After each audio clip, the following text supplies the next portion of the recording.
Hi guys, okay, we are on chapter 7 called Doing the Math. That day, I ran home from my bus stop speedy fast because Wednesday is Grandpa Miller's day to babysit my baby brother Ollie. And when I need money, Frank Miller is the man to talk to. I yelled at him from the top of my voice, "Grandpa Miller, I need you." He called up from the basement. "Junie B, is that you? I'm down here with Ollie. We're fixing the dryer." I hurried down there. Ollie was sitting in a laundry basket. He was hammering his shoe with his red plastic hammer. I patted him on his head. "Ollie's got a screw loose, I think." After that, I raced to my grandpa and climbed up on the dryer. "I'm so glad you're here, Grandpa Miller. Friday, I have to buy gifts at the school gift shop, and Mother is giving me $5. I grabbed him by his shirt collar. "But I need more. $5. I need $5 more. Because 5 and 5 is 10, and 10 will buy me everything I want." My grandpa did a chuckle. "You sweet little girl, you don't need to spend a lot of money on gifts for Grandma and me. $1 a piece is fine. And your mother and daddy and Ollie feel the same way." He put me down from the dryer. "It's not how much a gift costs that makes it special, Junie B. It's the thought that counts." I looked at him. I was not making myself clear, apparently. Okay, here's the deal. Grandpas have to give their grandgirls however much money they want. It's the rules. Grandpa Miller raised his eyebrows. "Oh, it is it?" Then he chuckled and went back to the dryer. I scratched my head. This attitude was throwing me for a loop. I climbed back up on the dryer and tapped his head. "You're not getting this, Grandpa. It's pretty simple. I need $5, and you have $5. Boom. Do the math." Grandpa Miller looked up at me. "Boom? Do the math?" he repeated. "Is that what you just said?" Then, all of a sudden, he did a loud hoot of laughing. "Boom, do the math? That's priceless."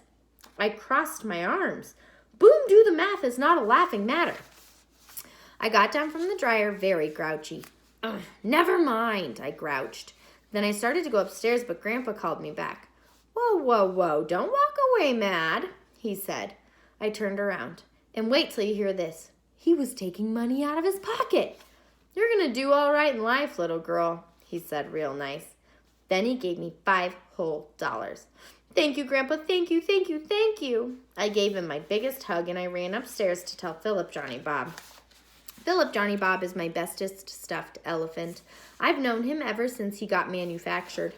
I picked him up and threw him in the air. "The squeeze-a-burp, Philip! I'm going to get the squeeze-a-burp!" I hollered. Philip looked down and he said, "Please stop throwing me." I caught him all safe and sound, and then I sat him up on my pillow, and I told him about the gift shop, and I showed him the list of the gift items. The gift shop is where you go buy things for others. Mostly. I'm just buying one little thing for myself, and that's it. Because one little toy's not being shellfish. Right, Phil? Right? "Right," said Philip. "Plus, a good burp is something the whole family can enjoy, too." "That's what I think. Everyone will get their own gift that costs $1. So what's nicer than that?"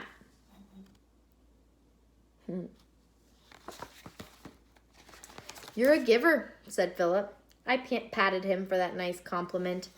Then both of us looked at my list of gifts again, and we read all the stuff that only costs $1. Philip tapped on his trunk. It's really hard to choose, isn't it? There's some really lovely gifts." Then Philip's eyes popped out of his head. "Tattoos? They have tattoos?" "Yes, Philip, 5 different kinds, and all of them look real." "Ooh, you can't go wrong with tattoos," he said.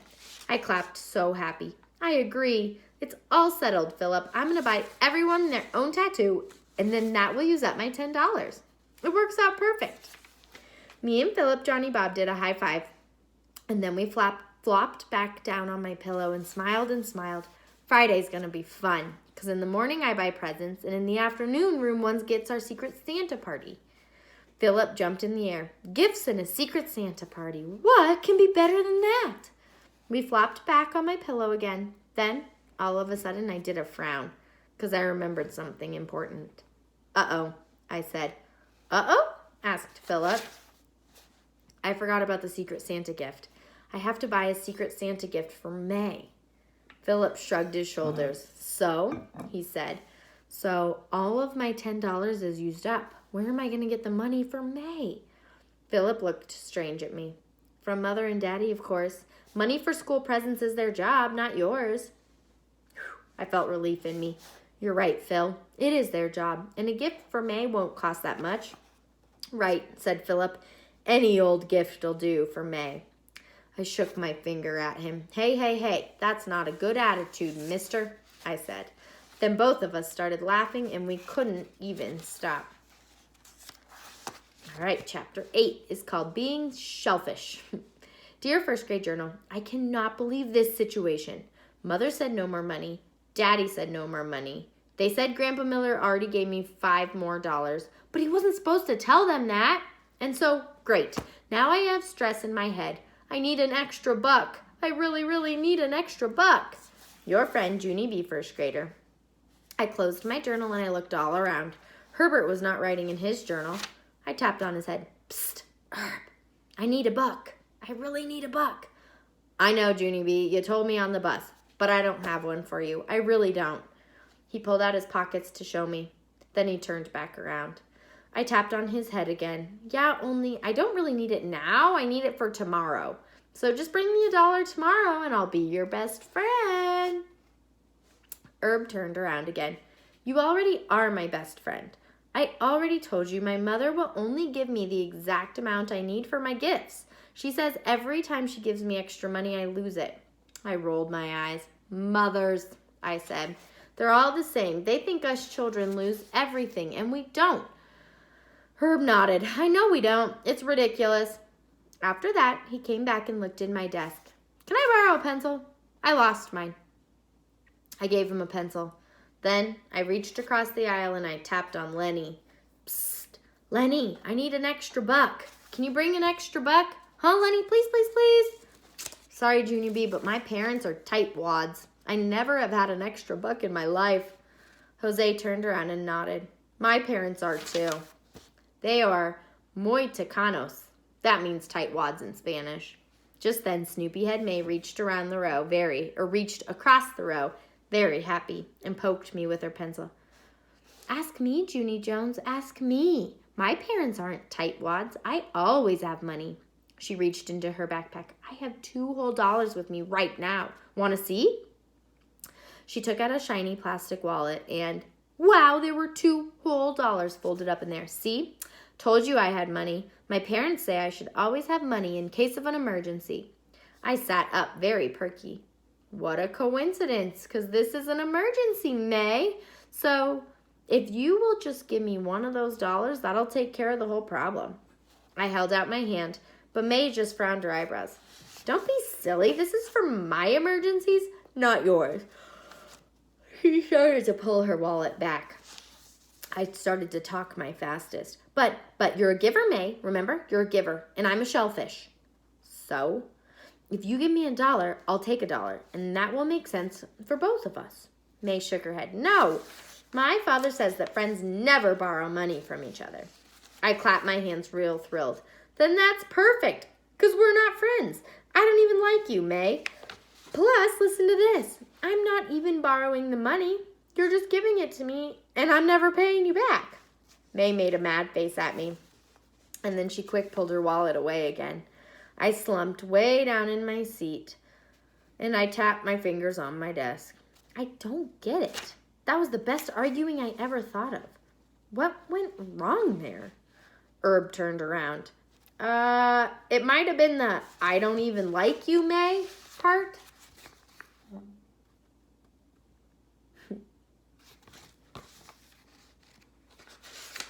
Lenny nodded. Plus the I'm not paying you back part was probably not the way to go either. May leaned her head across the aisle. Maybe you were never getting the money in the first place. Did you ever think of that, Junie Jones? I stared my eyes at her. You're going to be sorry, I thought in my head. You're going to be real sorry. Then Mr. Scary stood up and told us to put our journals away. He went to the closet and took out some white paper bags. Boys and girls, these white sacks are going to hold our Secret Santa gifts. Today, each one of you will decorate your own, and tomorrow your Secret Santa will put your gift inside. He passed them out. Please print your name clearly on the sack. At the end of the day, I'll put them on the back table, and tomorrow, when we come from the gift shop, your Secret Santa will go back there and deliver the gift right to your sack. Sound good? Room 1 clapped real happy. Fun, we said. Really fun, said May. She jumped up from her chair. Thinking about Secret Santa Day puts me in a happy mood. Even Junie Jones can't ruin Secret Santa Day tomorrow. After that, she skipped around to her desk and she sat back down again. Then I glared at her some more. Oh, yes, I can, May. I can ruin your day. I crossed my arms. I would think of a way, no matter what. I stayed mad at May for the rest of the day because that meanie girl didn't deserve a Secret Santa gift. She didn't deserve any gift at all. I rode the bus home very grumpy. If I was real Santa Claus, I would give May coal in her stocking. That's what she deserves. She deserves coal. Then I sat there still and I didn't move my muscles. My brain rewinded itself. Coal. She deserves coal. Chill bumps came on my arms. I sat up straight. I'm a genius, I think. I zoomed home from my bus stop as fast as a rocket, and I ran in my door and I ran out my back door and stopped at Daddy's barbecue grill. The barbecue grill is where Daddy cooks hamburgers and hot dogs, and there's a big bag of coal there. I reached in my hand and I pulled out a lump and I rushed to my room, speedy quick. I showed the coal to Philip, Johnny, Bob. Coal, I got coal. See it? Huh? See the coal? Coal is what the real Santa Claus gives mean children, and that is what I'm going to give May. Philip stared at me, very curious. Here's the problem. That's not coal. That's called a charcoal brick. I did an annoyed breath at him. Yeah, Philip, I know. It's called a charcoal brick, but I saw a picture of coal before, and it looks like this. So May is not even going to know the difference. Philip looked at the coal some more. Ah, I get it. You're trying to teach her a lesson, huh? Right. That's how come Santa thought of coal in the first place, to teach bad children lessons. Philip grinned. Plus, after May learns her lesson, she can grill herself a hot dog, he said. I laughed at that funny guy. He's a joke a minute, I tell ya. I put the coal in a plastic baggie and dropped it in my backpack. Oh no, May. She's gonna be so sad. I feel bad for May already. Ha, I said. The perfect Secret Santa gift for meanie May, and it didn't even cost me a single cent. I wiped the coal dirt off my hands. That is that. So there. Okay, chapter 9 is called The Bestest Gifts. The next morning, Mother gave me $5 for the gift shop. I looked at it in my hand. Big whoop, I said. I would not recommend saying that. I got marched to my room for a timeout. When I was in there, I unzipped my backpack and checked on the coal. It was safe and sound in the plastic bag. After that, I got $5 that Grandpa Miller gave me and added it to Mother's money, and then I hid all of my dollars in the bottom of my shoe. Hiding money in your shoe is a good way to keep it safe from people. I saw that on the Travel Channel. But I must have done something wrong because my dollars got wadded up at the end of my sock and pressed against my poor little piggy toe. So when I got to room 1, I had to take off my shoe and I had to rub my toe. May looked at me and made a face and held her nose. That is disgusting, Junie Jones. People should not play with their own stinky feet. I raised my eyebrows. Then whose stinky feet should we play with? I asked. May put her hands over her ears. I am not going to listen to you today. Today is Secret Santa Day, and I'm not going to let you ruin my happy mood. After that, she turned around and she tapped on Lenny's head. Happy Secret Santa Day, Lenny. I can't wait for the party. Can you? Lenny started to answer, but May interrupted. I dressed all in red and green today. See my socks? One is red and one is green. See? Lenny looked. When my grandfather does that, we make him go back and change, he said. May did a giggle. I did it on purpose. The ribbons on my braids, do you see them? One's red and one is green, just like my socks. My sweater is green. My dress is red. She stood up and turned around. Everyone should dress like this on Secret Santa Day. Every time I think about our party, it makes my skin prickle. Do you want to see? She closed her eyes for a second, and then she did a little shiver. Whew, I felt it. I felt my skin prickle again. Lenny stared at her. I stared at her, too, because I never have seen her that happy before. You're acting like a nut, I said. Why are you acting like a nut? Then May made a mad face. And then quickly, she smiled again. Ha, see that, Junie Jones? See how fast I smiled? Even if you call me names, you can't ruin my happy mood today. I made the cuckoo sign at her.